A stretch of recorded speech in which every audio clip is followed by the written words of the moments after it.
Paz seja convosco. Hoje é o dia 132 da nossa leitura diária da Palavra de Deus.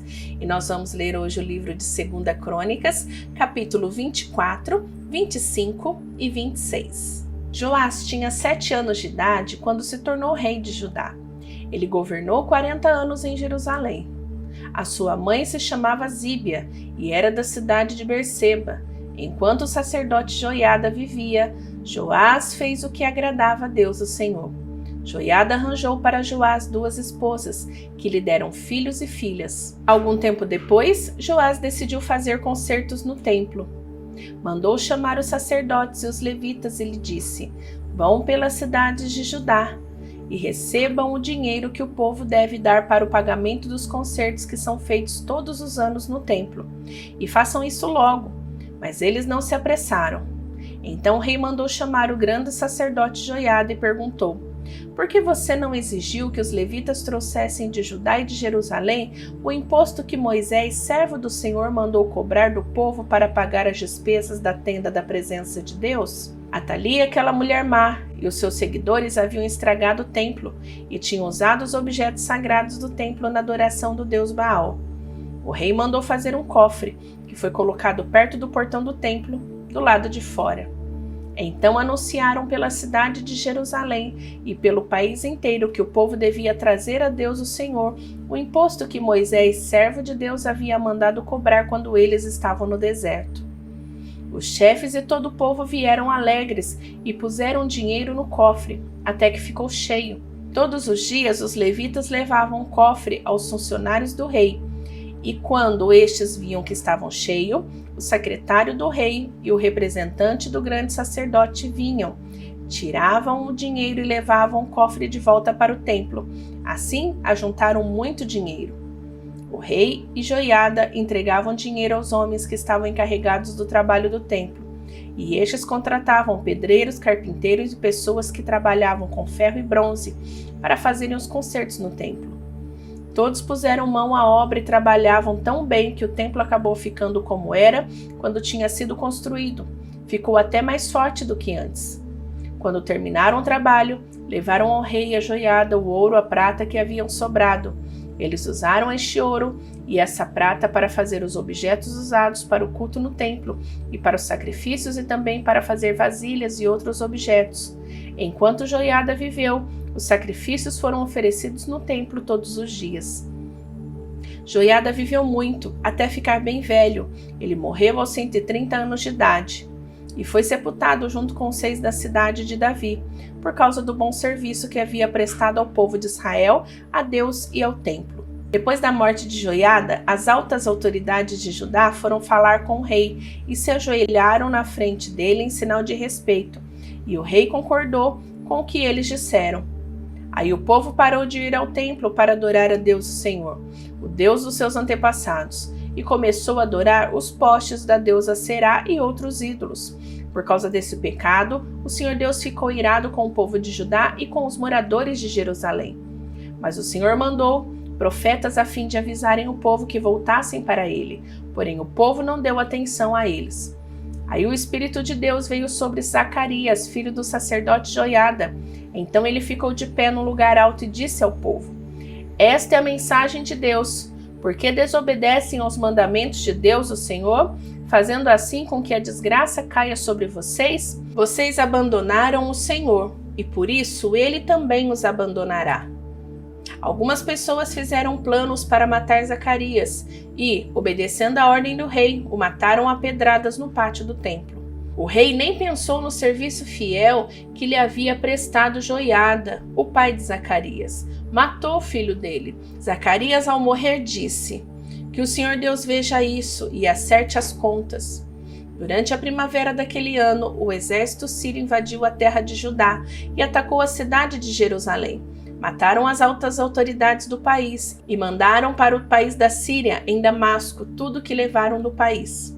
O exército sírio era pequeno, mas o Senhor Deus deixou que eles derrotassem o exército dos judeus, que era muito maior, pois os judeus estavam abandonando o Senhor, o Deus dos seus antepassados. Assim o rei Joás recebeu o castigo que merecia. Joás havia sido gravemente ferido. Depois que os sírios foram embora, 2 oficiais de Joás fizeram uma revolta contra ele e o mataram enquanto ainda estava de cama. Eles fizeram isso para se vingar da morte do filho do sacerdote Joiada. Joás foi sepultado na cidade de Davi, mas não nos túmulos dos reis. 2 homens planejaram a morte dele: Zabade, filho de Simeate, uma mulher da terra de Amon, e Jeozabate, filho de Sinrite, uma mulher da terra de Moabe. No comentário sobre o livro dos reis, estão escritas as histórias dos filhos de Joás, as muitas profecias que foram feitas contra ele e a história da reconstrução do templo.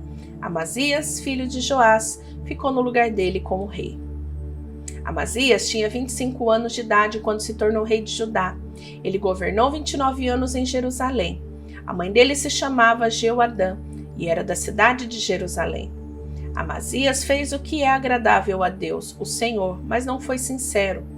Logo que se firmou no poder, ele mandou matar os oficiais que haviam assassinado seu pai, o rei.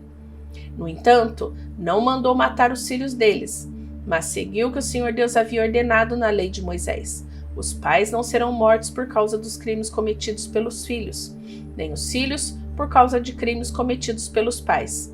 Uma pessoa será morta somente como castigo pelo crime que ela mesma cometeu. Amazias mandou chamar todos os homens que tinham 20 anos de idade para cima das tribos de Judá e de Benjamim. Ele os organizou em grupos de 1.000 e de 100, segundo as famílias a quem pertenciam, e os pôs debaixo do comando de oficiais. Eram 300.000 homens, todos eram soldados corajosos e experientes, armados com lanças e escudos. Além destes, Amazias contratou 100.000 soldados de Israel por uns 3.400 quilos de prata.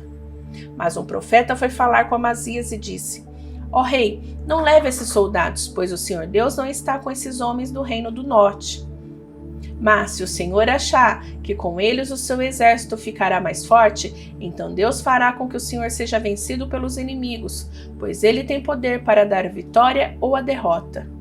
Amazias perguntou: Mas o que vai acontecer com toda aquela prata que paguei para que os soldados de Israel lutassem do meu lado? O profeta respondeu: O Senhor Deus pode lhe dar muito mais do que isso. Então Amazias mandou os soldados do reino do norte de volta para casa, e eles foram embora, furiosos com o povo de Judá. Amazias tomou coragem e foi com seu exército até o Vale do Sal, aonde matou 10.000 edomitas. Os outros 10.000 foram presos pelos soldados de Amazias e levados até o alto de um rochedo. Dali eles foram jogados e morreram esmigalhados lá embaixo. Enquanto isso, os soldados israelitas que Amazias tinha mandado embora atacaram as cidades de Judá, que ficavam entre Samaria e Bet-Horon. Mataram 3.000 pessoas e levaram consigo muitas coisas. Depois de ter derrotado os edomitas, Amazias voltou para Jerusalém, trazendo consigo os ídolos deles. Ele fez desses ídolos os seus próprios deuses e os adorou e queimou incenso a eles.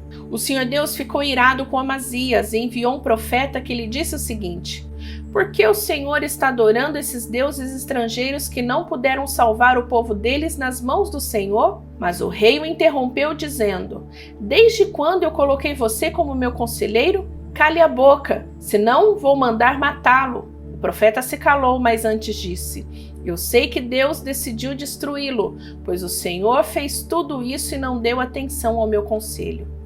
Depois de consultar os seus conselheiros, o rei Amazias mandou mensageiros ao rei de Israel, Jeoás, que era filho de Joacás e neto de Jeú, desafiando-o por uma batalha. Mas o rei Jeoás respondeu assim: Uma vez um espinheiro dos montes Líbanos mandou a seguinte mensagem para um cedro: Dê sua filha em casamento para o meu filho. Mas um animal selvagem passou por ali e pisou em cima do espinheiro. De fato, você, Amazias, venceu os edomitas e por isso está todo orgulhoso. Alegre-se com sua fama e fique em casa. Para que arranjar um problema que trará somente a desgraça para você e para o seu povo?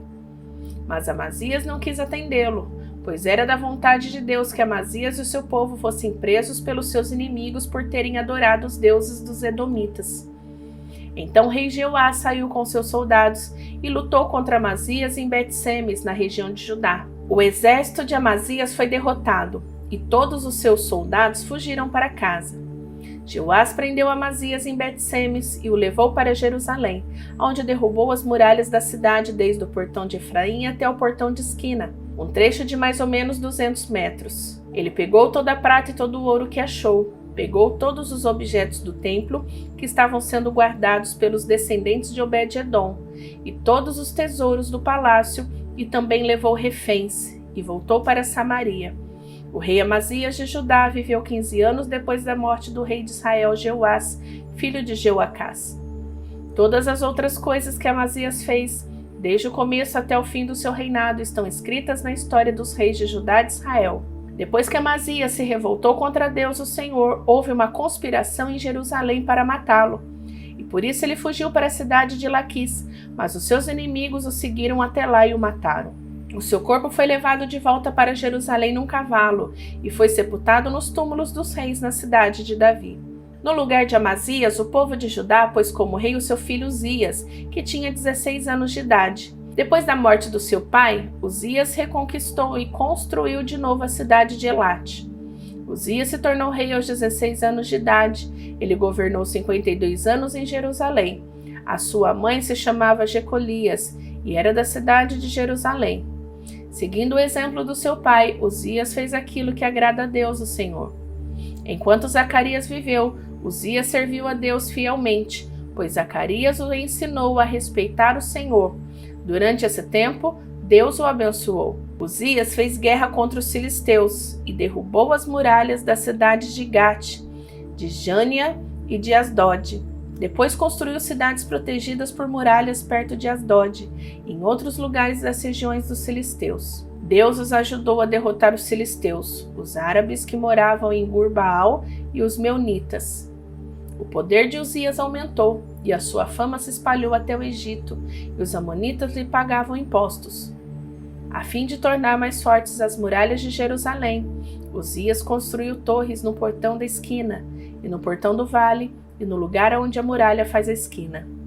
Construiu também torres de vigia nos campos e abriu uma porção de poços, pois tinha muito gado, tanto nas planícies como nos planaltos de Judá. Tinha também homens trabalhando nas plantações de uvas e nas hortas das regiões montanhosas e nos campos férteis, pois se interessava pela agricultura. Uzias tinha um exército de homens prontos para a guerra. Eles marchavam para a batalha em grupos organizados de acordo com as listas que estavam aos cuidados do escrivão Jeiel e do oficial Maaseias. O chefe desses dois homens era Hananias, um dos generais do rei. O exército era comandado por 2.600 chefes de família, todos eles soldados valentes. Eles comandavam um exército poderoso de 307.500 soldados, que estava à disposição do rei nas suas lutas contra os seus inimigos. Uzias armou os seus soldados com escudos, lanças, capacetes, couraças, arcos, flechas e fundas para atirar pedras. Em Jerusalém, os seus engenheiros construíram máquinas de guerra e eram postas nas torres e nas esquinas das muralhas, a fim de atirarem flechas e pedras grandes. A fama de Uzias se espalhou por toda parte, e ele se tornou muito poderoso, pois Deus o ajudava. Porém, quando se tornou assim poderoso, Uzias ficou cheio de orgulho, e essa foi a sua desgraça. Ele pecou contra o Senhor, seu Deus, pois entrou no templo para queimar incenso no altar do incenso. Um grande sacerdote, Azarias, e 80 sacerdotes corajosos entraram atrás do rei e o enfrentaram, dizendo: Ó rei, o senhor não pode queimar incenso ao Senhor Deus. Só têm esse direito os sacerdotes, os descendentes de Arão, que foram separados para este serviço. Saia deste lugar santo, pois o Senhor pecou contra Deus, e por isso ele não vai abençoá-lo. Ao ouvir isso, Uzias ficou muito furioso com os sacerdotes. Ele estava ali no templo, perto do altar do incenso, segurando o queimador de incenso, e no momento em que ficou furioso, uma doença contagiosa da pele apareceu na sua testa. Azarias e os sacerdotes, vendo que ele estava com aquela terrível doença, o expulsaram imediatamente do templo. Ele mesmo tratou de sair depressa, pois o Senhor Deus o havia castigado. O rei Uzias sofreu desta doença até morrer, e por ter ficado impuro, ele morava numa casa separada e ficou proibido de entrar no templo. O seu filho Jotão era quem mandava no palácio e governava o país. Todas as outras coisas que Uzias fez, desde o começo até o fim do seu reinado, foram escritas pelo profeta Isaías, filho de Amós. Uzias morreu e foi sepultado no cemitério dos reis em Jerusalém, mas não nos túmulos dos reis, por causa da sua doença. E o seu filho Jotão ficou no lugar dele como rei. Concluímos a leitura de hoje. Eu te espero amanhã. Antes de fechar o vídeo, não esquece de deixar o seu gostei, de compartilhar o vídeo e se inscrever no canal. A importância de você se inscrever nesse canal é que sempre que sai um vídeo novo, você já recebe a notificação e não perde nenhum dia da sua leitura, tá bom? Que Deus te abençoe. Até amanhã. Tchau, tchau.